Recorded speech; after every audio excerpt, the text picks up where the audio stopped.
제가 사용하고 있는 이젤인데요. 이 이젤을 쓰면서 불편한 부분이 지금 화면에 보이는 저 캔버스를 고정하는 고정바인데 저렇게 약간의 턱이 있어요.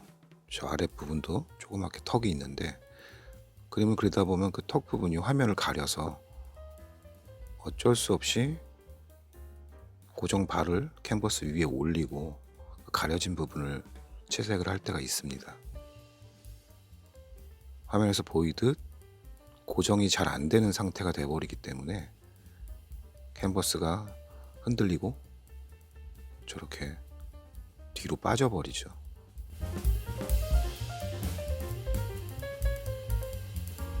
페인팅을 할 때 이렇게 불안정한 단단히 고정된 상태가 아니게 되면 유화 특성상 붓질을 좀 강하게 하거나 어느 정도의 압을 주면서 비비듯이 페인팅을 할 때 상당히 불편하게 되죠. 또 온전히 그림에만 집중해야 되는 집중력이 이런 환경적인 불편함으로 인해서 많이 분산이 되겠죠. 그래서 이젤을 저에게 맞게 한번 커스텀을 해봤는데요. 지금 화면에서 보이는 철물 부속이 뭐냐면은 가구 다리 보면은 아래 부분의 높이를 조절할 수 있는 받침 역할을 하는 철물 부속인데요. 인터넷에서 며칠 계속 뒤지다가 찾았습니다. 그래가지고 캔버스를 고정하는 저 바 부분에 높이를 조절할 수 있는 저 철물 부속을 나사로 단단하게 고정을 했습니다. 화면에서 지금 보이듯 높이 조절을 할 수 있기 때문에 캔버스를 단단하게 고정시킬 수 있는 역할을 하게 됩니다.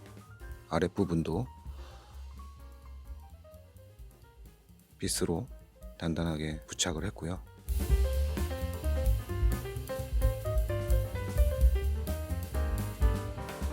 캔버스를 거치를 했을 때 화면에서 보이듯 저렇게 바퀴를 살짝 돌려주면은 이젤에 아주 강하게 탄탄하게 잘 거치가 됩니다. 손으로 팍팍 두들겨도 흔들리지 않을 정도로요.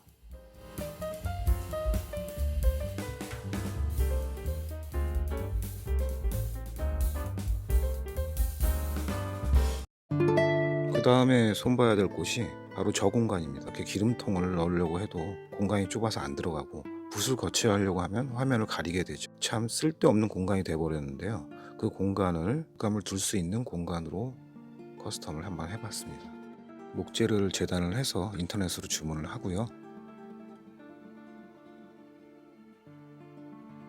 목재용 스테인을 바른 후에 작은 공간이긴 하지만 그래도 화면 바로 밑에 있기 때문에 상당히 활용할 수 있는 가치가 있는 위치적 특별함이 있거든요. 그래서 이 부분을 물감을 거치할 수 있는 공간으로 활용을 해봤습니다.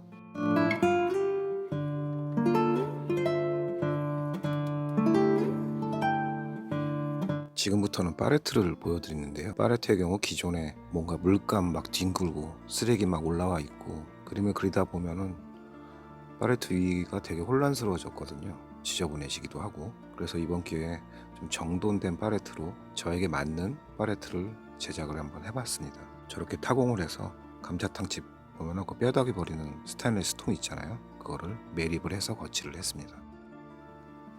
목재용 스테인인데요. 목재를 보호하고 색을 낼 수 있는데 색은 좀 마음에 안 들더라고요. 지금 화면에서 보이듯이 바퀴가 달린 기존에 제가 쓰던 팔레트 그 위에 그대로 잘 부착을 했습니다. 아랫부분은 저렇게 휴지라든가 물건을 담을 수 있는 바구니를 달아줬고요. 상판에 유리도 올리고 기름통 대용으로 쓸 수 있는 저 스테인리스 통들도 잘 매립을 해줬습니다. 가장 오른쪽 외곽 부분에는 우리가 페인팅을 하다가 붓을 놓을 때 그냥 상판 위에다 놓거나 아무 데다 두면은 붓에 물감이 묻어 있거나 오일이 묻어 있기 때문에 여기저기 막 묻고 오염이 되죠. 그래서 페인팅 도중에 거치할 수 있는 붓꽂이를 달아줬습니다. 제 경험상 사용하고 있는 붓은 팔레트의 영향을 받지 않는 가장 오른쪽 외곽 부분에 위치하는 게 가장 효과적입니다.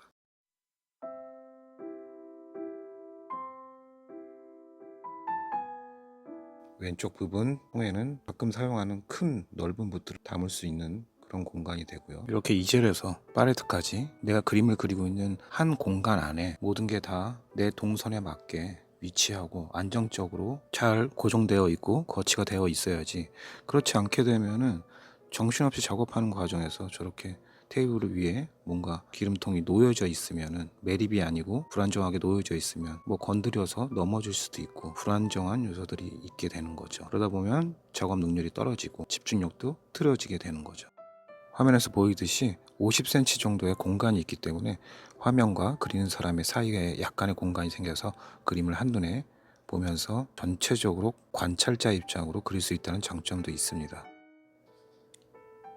지금 보이는 이거를 찾으려고 인터넷에서 한 오일을 찾아 헤맸는데, 이 용도는 페인팅 오일이라든가 첨가제를 담을 수 있는 작은 기름통을 거치할 수 있는, 안정적으로 움직이지 않게 거치할 수 있는 용도입니다. 저 철물 부속이 이름이 뭔지는 모르지만 정말 딱 적당한 걸 찾아내서 아주 기뻤습니다. 단단하게 잘 고정이 되죠.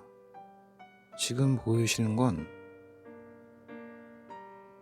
그림을 그릴 때 멘탈이라든가 심리적인 이유로 작업이 잘 안 되는 경우가 아주 많거든요. 그래서 나름 제가 좋아하는 문구를 새겨 넣어 봤습니다. 자신을 믿지 못하는 사람은 항상 작은 것에 사로잡혀 있다. 너무 작은 것들에 연연해서 큰 것을 놓친다라는 의미입니다.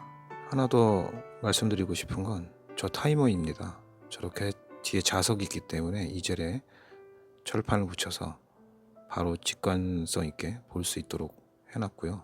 저 타이머의 역할은 불필요하게 너무 그림을 오래 끌고 있다던가 아니면 반대로 너무 급하게 그리고 있다라는 생각이 들 때 저 타이머로 짧게는 5분, 길게는 몇 시간 타이머를 설정해서 자기 통제라고 할까요? 컨트롤을 좀 더 용이하게 할 수 있습니다. 지금 보시는 건 조명인데요.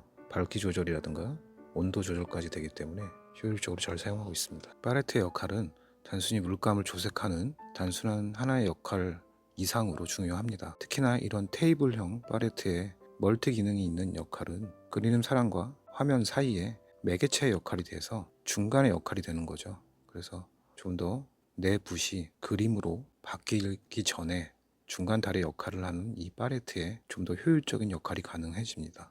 특히나 작업자의 동선에 맞는, 또 습관에 맞는 효율적인 배치와 안정되게 고정되어 있는 불안정성을 최소화한 기능은 작업자의 능률을 확실히 올려줍니다. 뭐 이렇게 뭔가 대단한 걸 만들었냐 말을 했는데 정말 허접하죠, 사실은.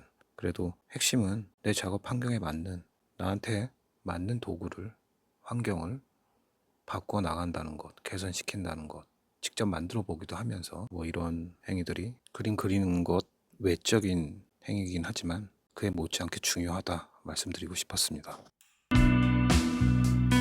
오늘은 여기까지입니다. 다음에 뵙겠습니다.